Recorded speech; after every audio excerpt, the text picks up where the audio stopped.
Hello friend, સ્વાગત છે તમારું મારી ગુજરાતી રસોઈ ટિપ્સ ચેનલમાં। આજે આપણે બનાવીશું ખાવામાં એકદમ સ્વાદિષ્ટ અને 10 મિનિટની અંદર બની જતી સોજીની ખાંડવી। તો ચલો આપણે બનાવવાનું શરૂ કરીએ। તો સોજીની ખાંડવી બનાવવા માટે મેં અહીંયા 1 વાટકી સોજી લીધો છે। જો તમારી પાસે રવો હોય તો તમે રવો પણ લઈ શકો છો।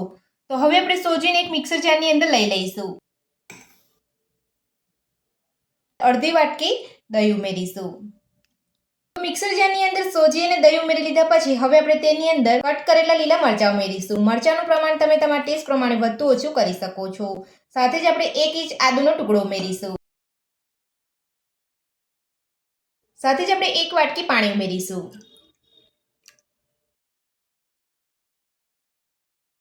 મિક્સર જારનું ઢાંકણ બંધ કરી અને બધું સરસ પીસી લઈશું। તો બધું જ આપણે અહીંયા સરસ પીસી લીધું છે। તો હવે આપણે ચેક કરી લઈશું। તો આ રીતે તમારે અહીંયા બધું સરસ પીસી લેવાનું છે। તો હવે આપણે બધું જ ગાળી લઈશું।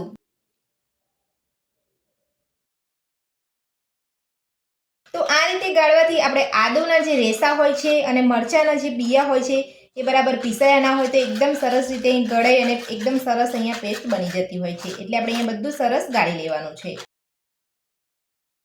તો બધું જ આપણે અહીંયા સરસ ગાળી લીધું છે અને તમે જોઈ શકો છો રેસાવાળો ભાગ અહીંયા ગંડીની અંદર નીકળી ગયો છે। તો આપણે અહીંયા રેસાવાળો ભાગ આપણે જે કાઢ્યો છે આપણે અહીંયા ઉપયોગમાં નથી લેવાનો। તો હવે આપણે તેને કાઢી નાખીશું। તો બધું સરસ આપણે અહીંયા ગાળી લીધું છે અને એકદમ સ્મૂથ પેસ્ટ જેવું આપણે અહીંયા બની ગયું છે, તમે જોઈ શકો છો। તો હવે આપણે તેની અંદર 1 ચમચી ચોખાનો લોટ ઉમેરીશું અને મિક્સર જારની અંદર થોડું પાણી ઉમેરીને લઈ લઈશું।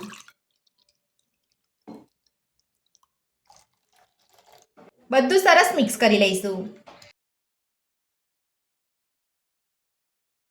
તો ચોખાનો લોટ ઉમેરીને આપણે અહીંયા બધું સરસ મિક્સ કરી લીધું છે। જો તમે આ રીતે અહીંયા પછી તમે ચોખાનો લોટ ઉમેરવા ના માંગતા હોય તો જ્યારે આપણે સોજી અને દહીં ઉમેરીને પીસીએ છીએ ત્યારે તમારે ચોખાનો લોટ ઉમેરી દેવાનો છે। તો હવે આપણે તેની અંદર સ્વાદ પ્રમાણે મીઠું ઉમેરીશું।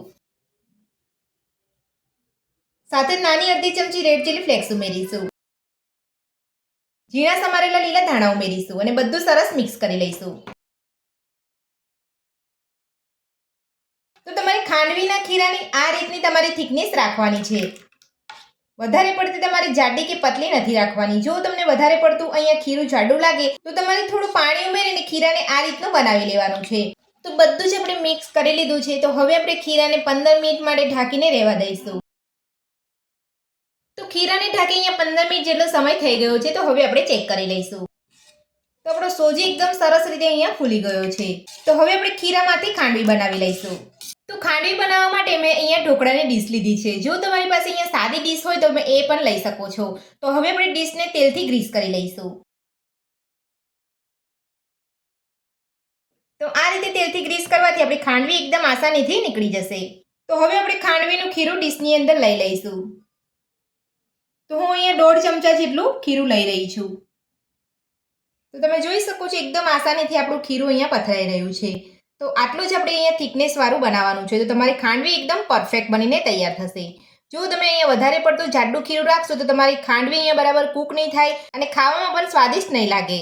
તો ખીરાને આપણે અહીંયા ડીશની અંદર લઈ લીધું છે। તો હવે આપણે ખીરાને કૂક કરી લઈશું। તો ખાંડવીને કૂક કરવા માટે અહીંયા મેં કુકરની અંદર પાણી ગરમ કરવા મૂકી દીધું છે અને પાણી પણ આપણું અહીંયા સરસ ગરમ થઈ ગયું છે। તો હવે આપણે ખાંડવીની ડીશને કુકરની અંદર લઈ લઈશું અને કુકરનું ઢાંકણ બંધ કરી અને ગેસની ફૂલ ફ્લેમ પર ફક્ત 3 મિનિટ માટે થવા દઈશું। તો 3 મિનિટ જેટલો સમય થઈ ગયો છે। તો હવે આપણે ચેક કરી લઈશું। તો ખાંડવી આપણી એકદમ સરસ કૂક થઈ ગઈ છે। તો હવે આપણે ડીશ કાઢી લઈશું। 3 મિનિટ જેટલી તમારે ખાંડવીને કૂક કરવાની છે। તો હવે આપણે આ જ રીતે બીજી ડીશમાં પણ ખીરું લઈ અને કૂક કરી લઈશું। તો ખાંડવીની ડીશ આપણી અહીંયા ઠંડી થઈ ગઈ છે। તો હવે આપણે કટ કરી લઈશું। તો જે સાઈઝની અંદર તમારે અહીંયા ખાંડવી જોઈતી હોય એ સાઈઝની અંદર તમારે અહીંયા કટ કરવાનું છે।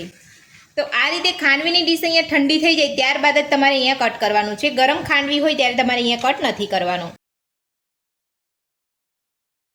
તો તમે જોઈ શકો છો આપણી ખાંડવી એકદમ આસાનીથી નીકળી રહી છે અને ખાંડવીની થિકનેસ પણ એકદમ પરફેક્ટ છે। તો આ જ રીતે તમે પતલી ખાંડવી બનાવશો તો તમારી ખાંડવી ખાવામાં પણ એકદમ ટેસ્ટી લાગશે અને ખાંડવી તમારી એકદમ સોફ્ટ બનશે। તો હવે આપણે ખાંડવીનો રોલ વાળી લઈશું અને તમે જોઈ શકો છો આપણા ખાંડવીનો રોલ એકદમ આસાનીથી વળી રહ્યો છે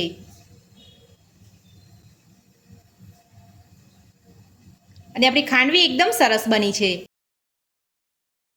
આ જ રીતે આપણે કટ કરેલી ખાંડવીને રોલ વાળી લઈશું. બધી જ ખાંડવી આપણે અહીંયા બનાવી લીધી છે. તો હવે આપણે ખાંડવીનો વઘાર તૈયાર કરીશું. તો ખાંડવીનો વઘાર કરવા માટે મેં અહીંયા ગેસ ઉપર એક પેન રાખ્યું છે. તો પેનની અંદર 2 ચમચી તેલ ઉમેરીશું. તેલને ગરમ થવા દઈશું. તેલ આપણું અહીંયા સરસ ગરમ થઈ ગયું છે. તો હવે આપણે તેની અંદર 1 ચમચી રાઈ ઉમેરીશું. સાથે જ મીઠા લીમડાના પાન ઉમેરીશું. 2 લીલા મરચાં ઉમેરીશું. 1 સૂકું લાલ મરચું ઉમેરીશું. વઘારને સરસ આપણે સાતળી લઈશું. તો આપણો ખાંડવીનો વઘાર અહીંયા તૈયાર છે. તો હવે આપણે તેની અંદર ખાંડવી મૂકી દઈશું. તો તમે અહીંયા ખાંડવીની ઉપર વઘાર પણ રેડી શકો છો.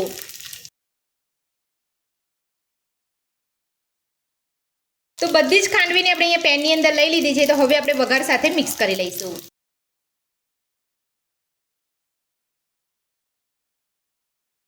તો બધી જ ખાંડવીને આપણે અહીંયા વઘાર સાથે મિક્સ કરી લીધી છે. તો હવે આપણે ગેસની ફ્લેમ બંધ કરી દઈશું. હવે આપણે ખાંડવી ઉપર લીલા ધાણા ઉમેરીશું.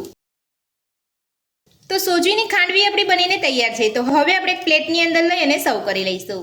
તો ખાવામાં સોફ્ટ અને સ્વાદિષ્ટ આપણી સોજીની ખાંડવી બનીને તૈયાર છે અને આપણે પ્લેટની અંદર સર્વ પણ કરી દીધી છે. તો મારી આ રીતે સોજીની ખાંડવી બનાવવાનું ઘરે એકવાર જરૂરથી ટ્રાય કરજો. આજની રેસીપી પસંદ આવે તો વિડીયોને લાઇક કરજો, ચેનલને સબસ્ક્રાઇબ કરજો, તમારા મિત્રોને જરૂરથી શેર કરજો. Thank you.